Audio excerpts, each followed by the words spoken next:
Hey everybody, Nick Espinoza, your chief security fanatic here, and today we are talking about Zoom because Zoom lied about their security and their privacy for years, according to an FTC complaint. Here's what's going on. You may remember some of this back from 2020 when this news broke. The FTC is now involved. This is coming from Ars Technica, and this is what's going on. On November 9th, the FTC reached a tentative agreement with Zoom to improve their security practices. And from the complaint from the FTC directly, I quote, "Since at least 2016, Zoom misled users by touting that it offered end-to-end 256-bit encryption to secure users' communications when in fact they provided a lower level of security. In fact, Zoom did not provide end-to-end encryption for any Zoom meeting that was conducted outside of Zoom's connector product, which are hosted on the customer's own servers.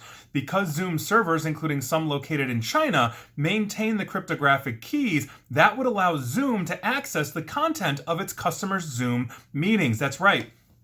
They were saying you're end-to-end, you're secured. They would show you in the Zoom meeting, but because they had the encryption keys, they could essentially get into the meeting and scan it, look at it, do whatever they wanted. I will get to that after the FTC complaint, but I continue because Zoom also, and I quote the FTC complaint, misled some users who wanted to store recorded meetings on the company's cloud storage by falsely claiming that those meetings were encrypted immediately after the meeting ended. Instead, some recordings allegedly were stored unencrypted for up to 60 days on Zoom servers before being transferred to its secure cloud storage. Now, the settlement is supported by the FTC's Republican majority contingent, and the Democrats on the commission have actually objected because this particular agreement doesn't provide compensation to the users of Zoom. Under the settlement, and I quote the settlement, "Zoom is not required to offer redress, refunds,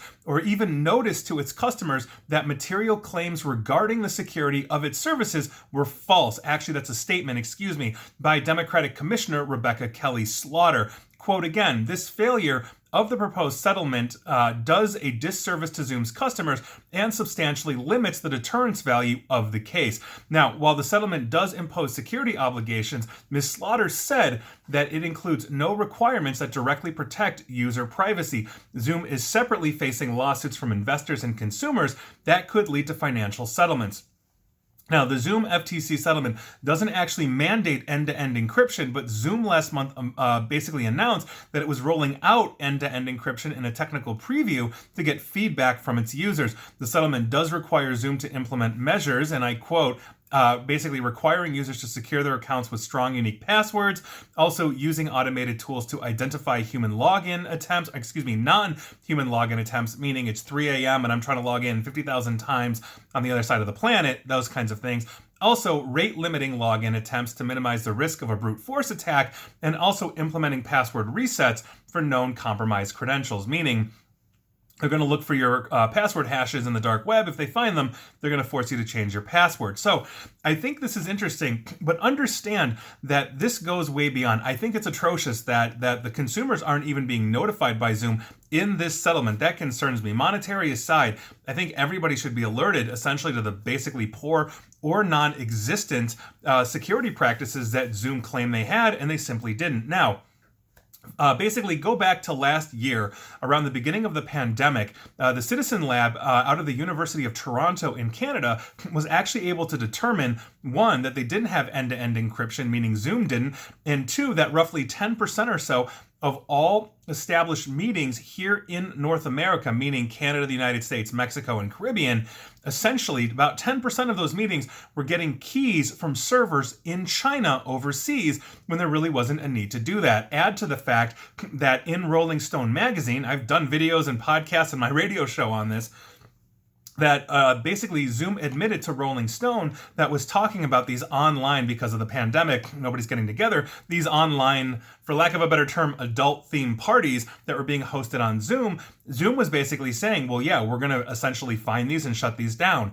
How would they be able to find them if they're end-to-end encrypted. They admitted they could get in with their scanning tools and human eyeballs, essentially, to Rolling Stone, to these meetings.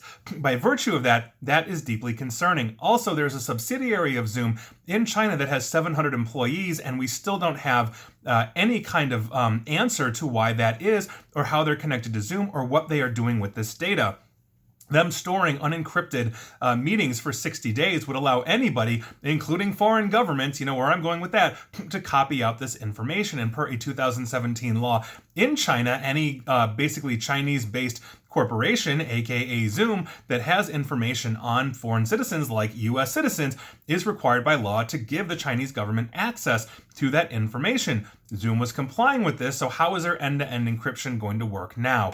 I'm very curious to hear this. Zoom obviously has hundreds of millions of users at this point. They exploded during the pandemic, and so by virtue of that, you know, it's something that I think is deeply, deeply concerning. So if you are using Zoom for business or government needs and you are having basically meetings on there that has sensitive information, that's the last thing that you absolutely want to do. You know, I mean, that's not something that you'd want to give potentially, an adversary access to or information. And God forbid Zoom gets hacked and all those unencrypted meetings essentially get dumped out there. So this is a huge problem. We'll see where this goes, but if you use Zoom, heads up, understand the risks to your privacy and your security by using this company, and this settlement does not require them to have end-to-end encryption, which means if they are putting in their version of end-to-end encryption, is it actually going to be that? That's a very valid question. We'll see if we can find out otherwise.